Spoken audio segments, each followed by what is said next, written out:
dois pontos do discurso do Lula e eu também me impressionei, não pela capacidade retórica do Lula, isso é certo e sabido, mas a habilidade de uma síntese ao mesmo tempo em que se falou de tudo. É tudo em todo lugar ao mesmo tempo. O cara conseguiu pegar todos os pontos de relevância, não faltou nada. Não é como se dissesse assim, faltou o tempo, faltou falar daquilo, mas o tempo era curto. Não faltou falar de nada. Inclusive, ele agregou coisas que eu achei que ele não teria o foco por conta do tempo limitado. Venezuela e Cuba entraram na pauta de Lula.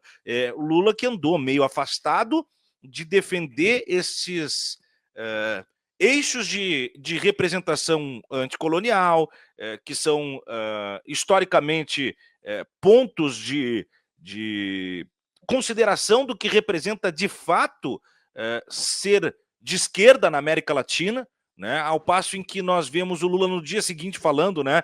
Pô, talvez até numa autocrítica. Onde é que nós erramos, se é que nós erramos? Eles é que melhoraram, nós que erramos. Isso conecta com a fala do dia anterior. E vejo que é uma sinalização do Lula e uma reaproximação e talvez uma extensão de solidariedade à Venezuela com o que tem acontecido recentemente. Ele aproveitou para trazer, assim como aproveitou para falar de Bolsonaro sem precisar... talvez colocar isso de uma forma que trouxesse o Bolsonaro para a pauta, né? Falou não foi en passant, mas foi sem protagonizar o personagem e sim o fato, né? Foi condenado um ex-estadista pela primeira vez no Brasil, papapá. Não importa quem é o cara, importa que o Brasil combateu um ditador. E aí cita a Venezuela e depois... Um candidato autocrata.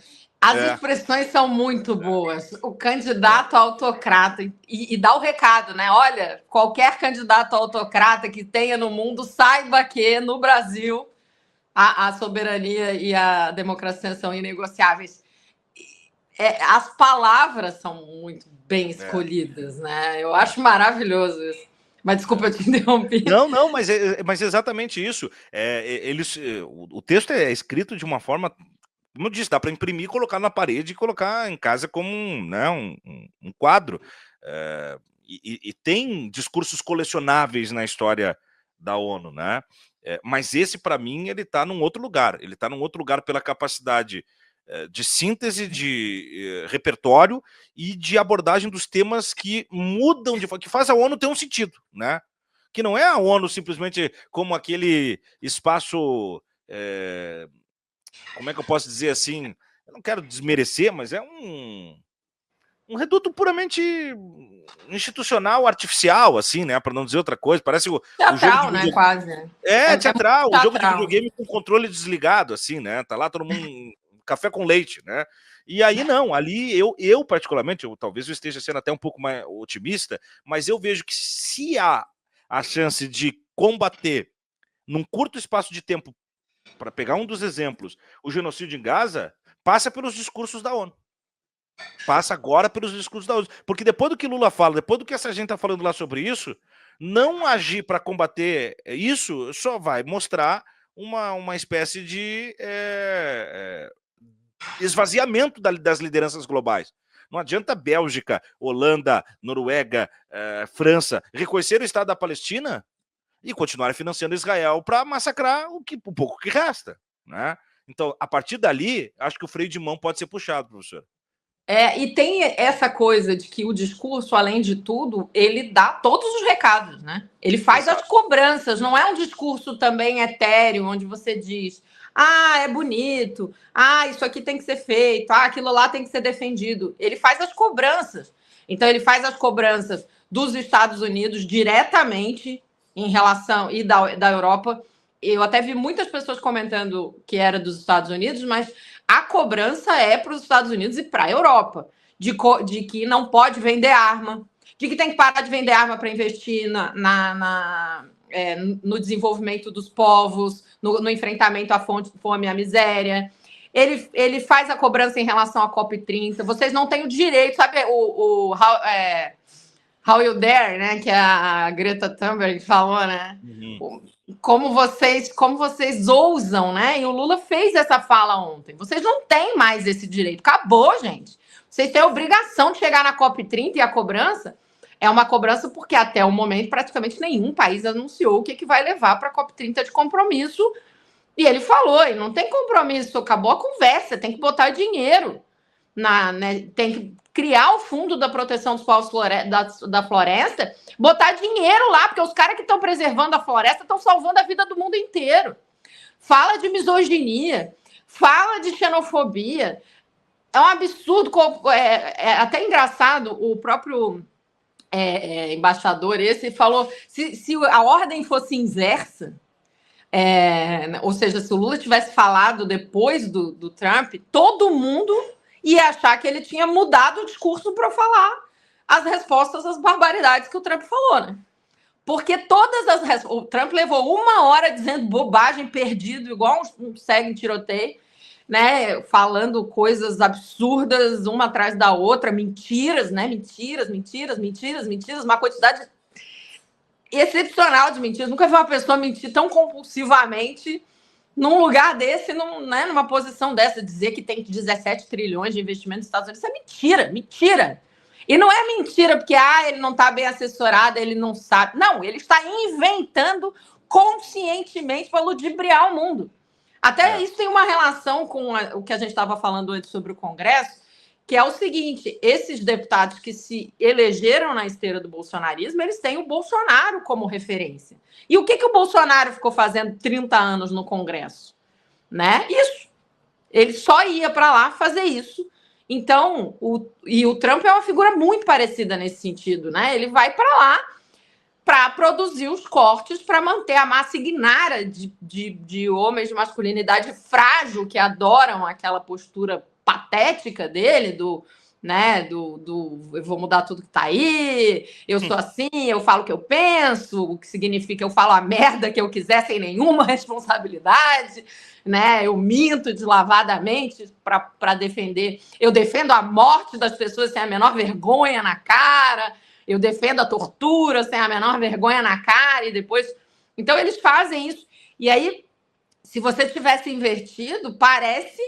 Porque todas as respostas para todas as bobagens, mentiras e canalices que o Trump falou estão no discurso do Lula, né? Mas a cobrança em relação à questão da Palestina não foi só para o Trump.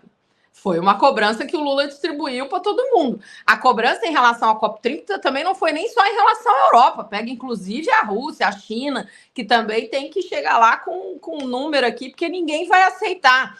Ele faz a crítica, por exemplo, em relação à guerra da Ucrânia, ou seja, ele tem uma postura de firmeza sem abalar, né? Ele consegue falar tudo que ele pensa sem abalar tudo que é necessário que seja dito, sem abalar a perspectiva das relações bilaterais e multilaterais que tem com o BRICS, né? E a outra coisa é essa coisa de botar os fóruns que estão efetivamente tomando as decisões, que estão alterando a estrutura da geopolítica internacional para o melhor, né? Vou botar muitas aspas nesse melhor, mas que são o G20, a COP30, o BRICS. Ele fala, olha, é lá que nós estamos construindo essa frente internacional que tem, ele falou, acho que cento e tantos países, 110 países que já se associaram para o enfrentamento à fome e à pobreza. Então, né, que é a ação global para o enfrentamento à fome e à pobreza. Então, ele consegue fazer isso fazendo as cobranças, fazendo não é um discurso simplesmente, e essa palavra talvez nem se aplique, mas bonito e articulado. Ele é um discurso profundamente posicionado. Uhum. Ele distribui o recado para todo mundo. Você falou de enquadrar e botar na parede. A minha sensação é pegar... eu que sou professora, imagino logo, se eu fosse professora de sociologia, ou se eu desse aula de relações internacionais, eu ia pegar esse discurso, imprimir, distribuir para os meus alunos e falar, agora, frase por frase, nós vamos construir 3 parágrafos explicando cada elemento desse, do que se trata, qual é a raiz histórica, porque também tem isso que é muito bem construído. Quando você falou a história do Bolsonaro, por exemplo, né, quando ele vai falar, ele fala do ponto de vista do processo histórico de alteração da qualidade da democracia brasileira, que está representada nesse fato histórico. Ele não está falando, é isso que você falou, não importa quem é o desgraçado.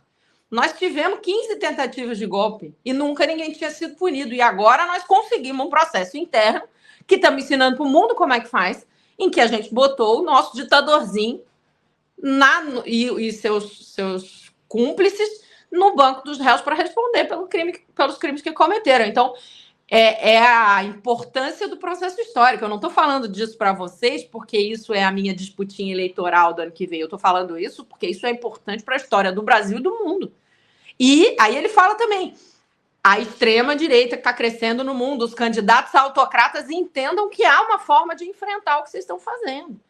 Então, a forma como ele fala, por exemplo, da perseguição aos migrantes, agora está botando a culpa nos migrantes, ele fala disso de um jeito que é muito elaborado, né? E é isso, é historicamente consistente, é factualmente consistente e é politicamente posicionado.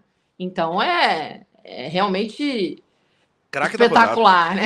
O cara é foda. E ali sobre o Trump, as mentiras são tão deslavadas, quando você toca nesse ponto, que chegou um momento em que a própria ONU teve que desmentir ele, né? Ele critica a ONU pelo teleprompter ali falhar, a ONU diz, não, mas quem opera o vídeo é a Casa Branca. É a Casa Branca, esse BO não é nosso aí, né? Para mim, ele fez aquilo ali para argumentar que ele ia improvisar, porque eu acho que o texto que ele tinha montado ficou minúsculo perto do que o Lula... Eu acho que ele não se preparou fortemente para encarar o que viria antes dele. E aí ele preferiu ir para o freestyle.